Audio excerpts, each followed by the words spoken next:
तो सभी विद्यार्थियों का एसवी चिल्ड्रन रावला मंडी के ऑनलाइन प्लेटफॉर्म पे स्वागत है। और कक्षा 11 के विद्यार्थी और विषय भूगोल पर हम चर्चा करें। दो विषयों पर हम चर्चा करें, एक तो भूगोल और एक इतिहास पर।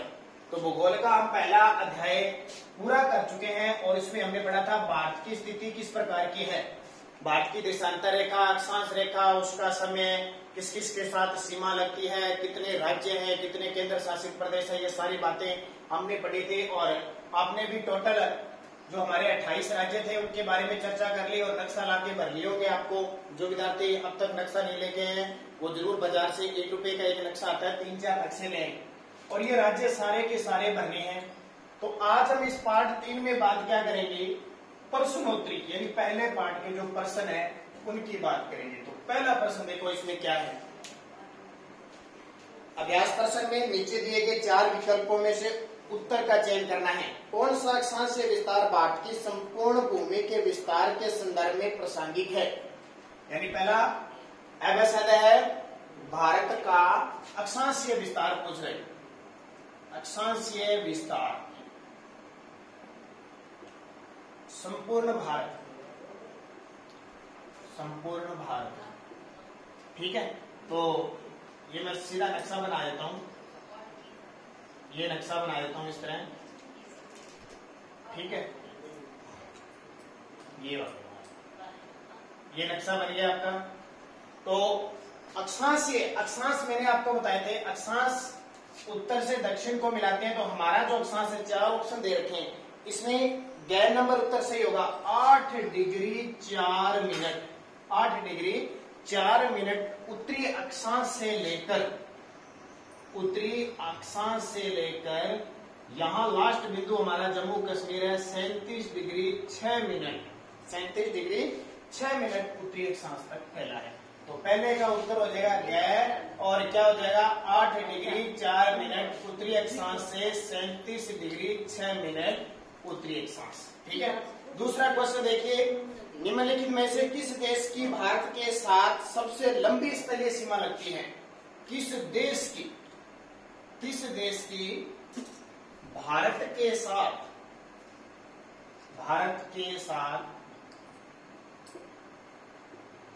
सबसे लंबी स्थलीय सीमा लगती है, सबसे लंबी स्थलीय सीमा लगती है।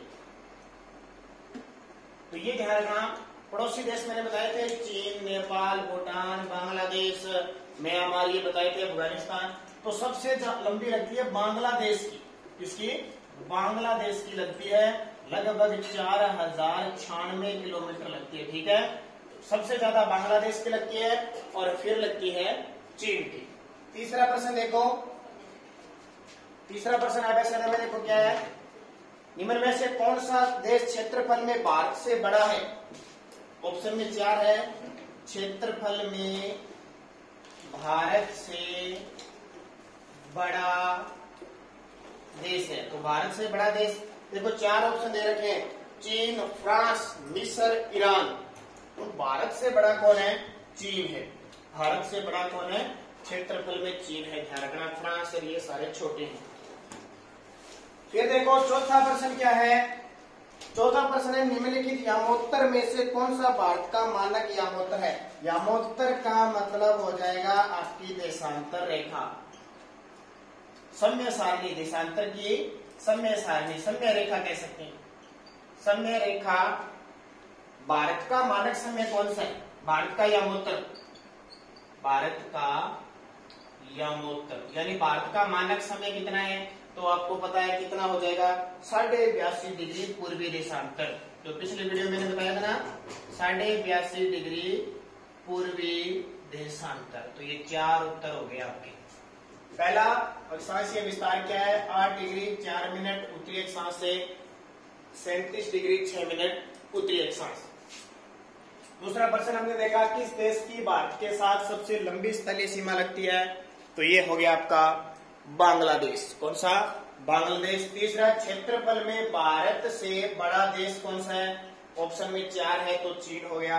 और चौथा प्रश्न है यामोत्तर यानी मानक समय, देशांतर की समय रेखा भारत का यामोत्तर क्या है? तो 82.5 डिग्री पूर्वी देशांतर है। ये क्वेश्चन हो गए। उसके बाद में देखो 5वां प्रश्न देखो,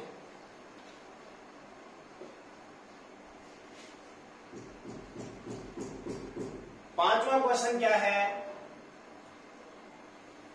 अगर आप एक सीधी रेखा में राजस्थान में से नागालैंड की यात्रा करें तो निम्नलिखित में से नदियों में से किस एक को पार नहीं करेंगे। ये देखो यहाँ है नागालैंड, ठीक है, और यहाँ है राजस्थान। अगर आपको नागालैंड से राजस्थान आना है, नागालैंड से राजस्थान, नागालैंड से राजस्थान आना है तो निम्न में से कौन सी नदी पार नहीं करोगे। तो एक यमुना, दूसरी सिंधु, तीसरी ब्रह्मपुत्र और चौथी गंगा। तो ध्यान रखना, अगर आपको नागालैंड से राजस्थान या राजस्थान से नागालैंड एक ही बात है, ठीक है। देखो अब नदियां बता देता हूं, यहां से बहती है गंगा,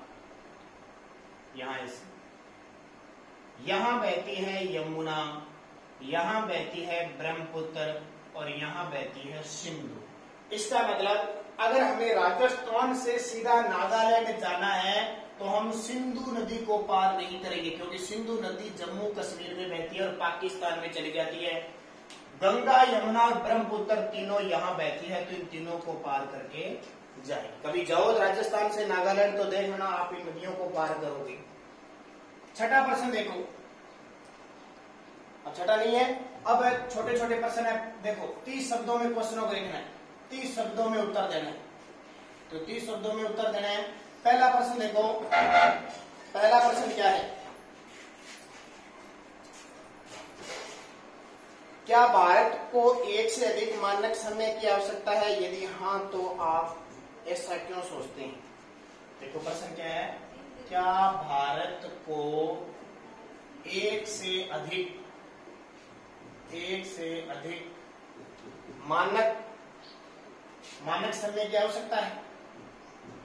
मानक समय की आवश्यकता है, क्या है? आप पहले तो मुझे बताइए आपका विचार क्या है बच्चों, कि मानक समय की जरूरत है या नहीं?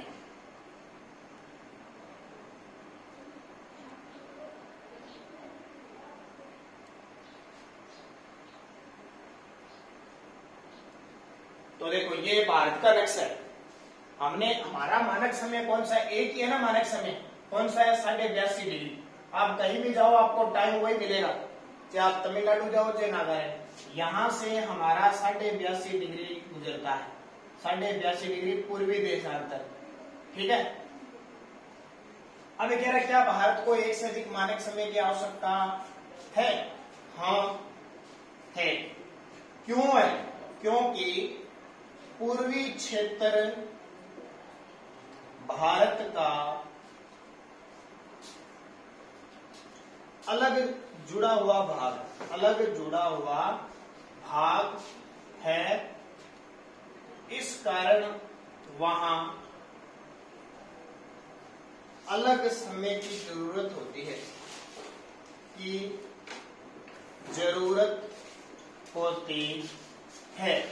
लेकिन वर्तमान में भारत में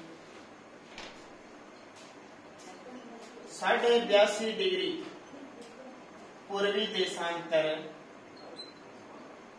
से सही रूप से समय का निर्धारण हो रहा है,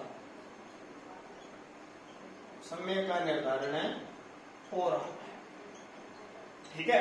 वैसे तो समय का निर्धारण सही हो रहा है। क्या भारत को एक से अधिक मानक समय की आवश्यकता है? हाँ है, उत्तर आ जाएगा। क्योंकि पूर्वी क्षेत्र भारत का अलग जुड़ा हुआ भाग है, इस कारण अलग समय की जरूरत होती है। क्योंकि अगर दो हमारे हो तो हमें किसी प्रकार की ज्यादा दिक्कत नहीं आएगी, लेकिन एक चलता है, एक है तो कोई दिक्कत नहीं, हम चला सकते हैं। लेकिन अगर क्वेश्चन कह रहे हैं तो हमें जो पूर्वी भारत है ना, देखना एक अलग से टुकड़े से बना हुआ है, तो उस टुकड़े को एकदम सही रूप से मिलाया जा सकता है, ठीक है। तो इसका सही आंसर हो जाएगा। अगला देखिए प्रश्न, साथ साथ में याद करते रहना, भी बहुत इंपॉर्टेंट है, वैसे आप पढ़ के आए हो भी। दूसरा प्रश्न इसमें देखो क्या है, छोटे छोटे प्रश्न करेंगे, बाकी आप अपने आप कर सकते हो। भारत की लंबी तटरेखा के क्या प्रभाव है? भारत की लंबी तटरेखा के क्या प्रभाव है? तो देखो बहुत प्रभाव है। मानसून आकर, इसके प्रभाव देखो, मानसून आकर वर्षा करता है, वर्षा करने में, मानसून वर्षा करने में सहायक है। तो समुद्र तट का बहुत प्रभाव होता है, जहां समुद्र तट में बारिश होती है, मानसून वर्षा करने में सहायक।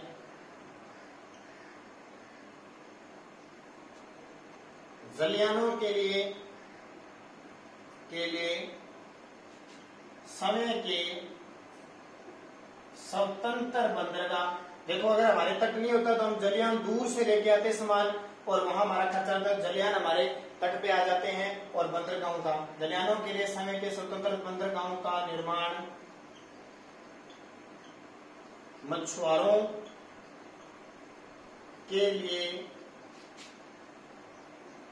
रोजगार के साथ। ठीक है, इतनी बात लिखने, ज्यादा नहीं लिखनी। मानसून वर्षा करने में सहायक है, अगर लंबी तटरेखा है हमारी तो हमें बहुत फायदा है, फायदा हमें। और दूसरा, जलयान जो होते हैं वो एकदम, जैसे ये तट है, गुजरात से लेकर पश्चिम बंगाल तक, तो जलयान किसी भी देश से कोई भी सामान माल लेके आते हैं तो हमारे तट पर पहुंच पाते हैं। अगर यहाँ समुद्र नहीं होता, जैसे राजस्थान है, राजस्थान में समुद्र नहीं है, तो हम गुजरात से अपना सामान लेके आते हैं, तो वो फायदा होगा। और जो मछुआरे हैं इन क्षेत्रों में, उन्हें रोजगार के साधन मिलेंगे, क्योंकि वो क्या करते हैं, मछली पकड़ते हैं ना, तो मछली पकड़ते हैं खूब सारा, क्योंकि विश्व में चीन के बाद भारत ऐसा देश है जहाँ मछली पकड़ी जाती है। तो ये भी हमें फायदा है कि मछली पकड़ी जाती है, बहुत सारे लोगों को रोजगार प्राप्त होता है। तीसरा प्रश्न देखो,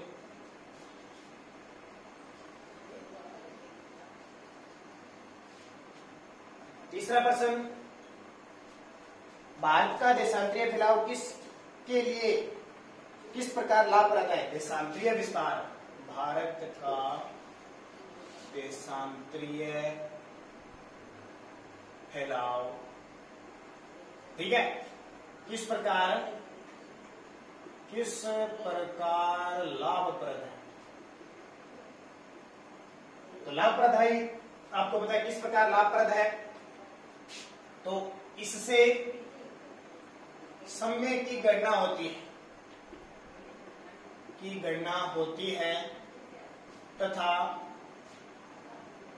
क्षेत्र विशेष के समय का निर्धारण होता है,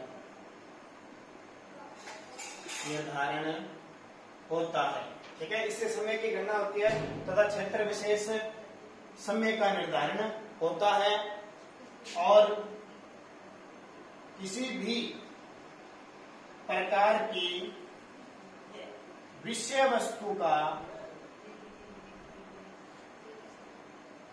आंकलन किया जा सकता है, ठीक है। हमारे लिए फायदा है, इसे समय गणना होती है, क्षेत्र विशेष समय का निर्धारण होता है, और किसी भी प्रकार की विषय वस्तु का आंकलन किया जा सकता है। चौथा देखो, जबकि पूर्व में उदाहरणता दे रखा है, नागालैंड में सूर्य पहले उदय होता है और पहले ही अस्त होता है। ये मैंने अभी बताया आपको, यहाँ देख सकते हो आप, यहाँ इस पूर्वी साइड में नागालैंड, या अरुणाचल प्रदेश या नागालैंड, तभी तो मैंने कहा नक्शा भरो, आपको पता लग जाएगा। नागालैंड में क्योंकि पूर्व में पहले सूर्य उदय होगा, इन क्षेत्रों में उदय होगा, अस्त भी होगा, उदय और अस्त दोनों ही, जहां पहले उदय होता है वहीं पहले अस्त होता है, ठीक है, नागालैंड में। और पहले अस्त होता है। फिर कोहिमा और नई दिल्ली में घड़ियां एक ही समय क्यों दिखाती है, ठीक है, यहाँ दिल्ली हो गया, और ये मैंने आपको बढ़िया लिखी है। कोहिमा क्या है, नागालैंड की राजधानी है। ये कह रहा है कि नागालैंड में पहले सूर्योदय हो जाता है, अस्त हो जाता है, लेकिन जब टाइम देखे ना तो दिल्ली में भी वही टाइम है और कोहिमा नागालैंड की राजधानी में भी वही टाइम है। क्या कारण है, तो ध्यान रखना। प्रश्न मैं लिख देता हूं, उत्तर लिख देता हूं, चौथे का उत्तर सीधे, ठीक है। क्योंकि हमारे देश में एक ही मानक समय का निर्धारण किया गया है, मानक समय का निर्धारण किया गया है। 82.5 डिग्री पूर्वी देशांतर से समय की गणना होती है। समय की गणना होती है जो पूरे भारत में एक ही समय दर्शाता है। धारणा कहीं भी जाओ समय वही दर्शाएगा, समय घड़ी वही दर्शाएगी। यहां अगर मान लो यहां सूर्य उदय हुआ है 4 बजे, ठीक है, वो भी टाइम यही 4 बजे होगा, लेकिन हम 4 बजे यहाँ पे सो रहे होते हैं। हमारा जो सूर्य जो पहुंचेगा वो 6 बजे पहुंचेगा, लेकिन घड़ी टाइम सब जगह बराबर है। क्यों? क्योंकि हमारा मानक समय एक ही है, 82.5 डिग्री पूर्वी देशांतर। ठीक है, इसको याद रख लेना। अब ये उतारना है तो उतार लेना, बाकी वीडियो को रोककर आप उतार सकते हो, कोई दिक्कत वाली बात नहीं है। ठीक है, ये छोटे छोटे प्रश्न हो गए, बाकी आप कर सकते हो। देखो उसके बाद में क्या है, ग्राफ पेपर पर मध्य प्रदेश, कर्नाटक, मेघालय, गोवा, केरल, हरियाणा के जिलों को आलेखित किए। जिले बता सकते हो आप, मैंने आपको नक्शे बताया कहाँ का बताए हैं। और क्या जिलों की संख्या का राज्यों के क्षेत्रफल से कोई संबंध है? जिलों की संख्या से कोई जरूरी नहीं होता। अब दूसरा, उत्तर प्रदेश, पश्चिम बंगाल, गुजरात, अरुणाचल प्रदेश, तमिलनाडु, इनके भी दिखाने जनसंख्या घनत्व कौन सा न्यूनतम है, और राज्य के क्षेत्रफल व जिलों की संख्या के बीच संबंध ढूंढिए। तटीय सीमाओं से संलग्न राज्य बताइए, ये है ना जो चौथा प्रश्न। तटीय सीमा गुजरात, महाराष्ट्र, कर्नाटक, गोवा, केरल, तमिलनाडु, आंध्र प्रदेश, उड़ीसा, पश्चिम बंगाल ये। और पश्चिम से पूर्व की और स्थलीय सीमा वाले राज्यों का क्रम तैयार कीजिए। पश्चिम से पूर्व राज्य, जैसे इधर राजस्थान आ गया, गुजरात आ गया, मध्य प्रदेश आ गया, उत्तर प्रदेश आ गया, बिहार, झारखंड, स्थलीय आ गए। ठीक है, पहले लास्ट तक असम आ जाएगा, इधर ये आ जाएगा। तो ये प्रश्न आप किताब में से वैसे ही कर सकते हो, कोई दिक्कत वाली बात नहीं है। और जब चौथा प्रश्न देखो, बड़े प्रश्न आ गए, उन केंद्र शासित क्षेत्रों की सूची बनाइए जिनकी स्थिति तटवर्ती है। केंद्र शासित प्रदेश है, जैसे भारत का नक्शा है, तटवर्ती केंद्र शासित वो प्रदेश बताने हैं। चौथा प्रश्न बता रहा हूँ, बड़ा बड़ा है ना, चौथा नंबर का एक। उन केंद्र शासित प्रदेशों की सूची बनाइए जो तटवर्ती है। तट मतलब समुद्र से लगे हुए। देखो कौन कौन सा लगा हुआ है, तो केंद्र शासित प्रदेश चंडीगढ़ तो नहीं लगा, न दिल्ली लगा, न जम्मू कश्मीर, न लद्दाख। एक तो लगा हुआ है लक्षद्वीप, ये तटवर्ती है। ठीक है, एक है पांडिचेरी, ये भी तटवर्ती है, और एक है अंडमान निकोबार, ये भी तटवर्ती है, और एक दमन द्वीप, दादर नागर हवेली। ठीक है, ये भी क्या तट यानी समुद्र से लगे हुए। तो 1 2 3 4 लक्षद्वीप, इनके नाम लिख रहे हैं। और राष्ट्रीय राजधानी क्षेत्र दिल्ली और अंडमान निकोबार द्वीप समूह के क्षेत्रफल और जनसंख्या में अंतर की व्याख्या कीजिए। ठीक है, दिल्ली और अंडमान निकोबार, दिल्ली छोटा है क्षेत्रफल में और अंडमान निकोबार बड़ा है, लेकिन जनसंख्या कहाँ पे है, दिल्ली में ज्यादा और अंडमान में कम है। ये ग्राफ पेपर पर दंडारे की क्षेत्रफल, बस ये आप मेन कर लेना। पहले आप सिर्फ पार्ट पढ़ना है आपको मेन, और जो छोटे प्रश्न करवाता हूँ वो करनी है। फिर जैसे हमारी क्लासें लगेगी ना स्कूल में, तो उसको पूरी डिटेल से पढ़ेंगे। तो ये पहला पार्ट आपका पूरा हो गया।